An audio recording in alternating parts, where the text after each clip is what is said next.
We all tell stories. Think about it. How many people here are married? How many times have you told the story about how you two met? The story is this theatrical masterpiece.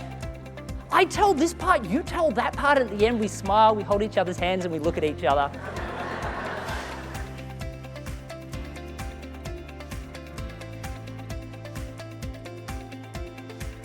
Confuse the customer, lose the sale. Now, sure, I get it. What you're telling them sounds simple to you. For you, the devil is in the detail, the tech jargon. What I want you to do instead, I just want you to tell them a story.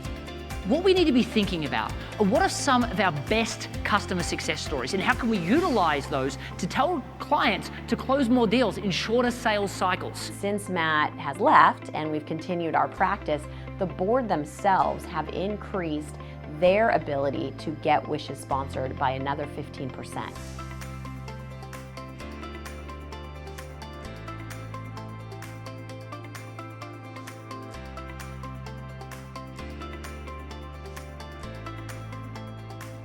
When you tell a story, studies out of Princeton says this thing called neurocoupling happens. And what that means is I'm creating artificial rapport.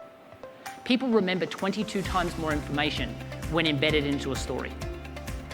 For instance, if I was going to tell you to remember chairs, porridge, and beds, and say a year from now I'm going to come back and ask you what those things were, there's no way you're going to remember what those items are. But going back to Goldilocks and the Three Bears, not only will you remember what those items are, you'll remember the order they were told.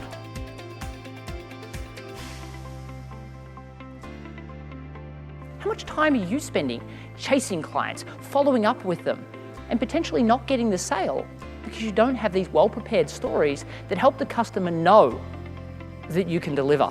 I went from scared to sell to teaching hundreds how to do it. Now, thanks to my best-selling book, The Introvert's Edge, I get the opportunity to teach thousands. He will work tirelessly ahead of time to make sure his presentation is spot on. He relates well to people. He's easy to listen to. He's energetic, passionate, very articulate, and you will get great reviews with him as a keynote speaker. You need to have a very refined sales script that leads to an objection, like the commercial real estate company. That objection leads to telling a story.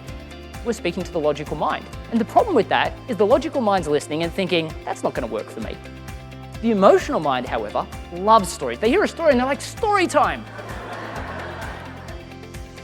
It short circuits the logical mind and you speak directly to the emotional mind. And it doesn't listen to any of the details, it just assumes all of that to be factual. And it's listening for the moral of the story. Now, the moral of the story is that the customer had a successful outcome working with you. And because of that, so can they.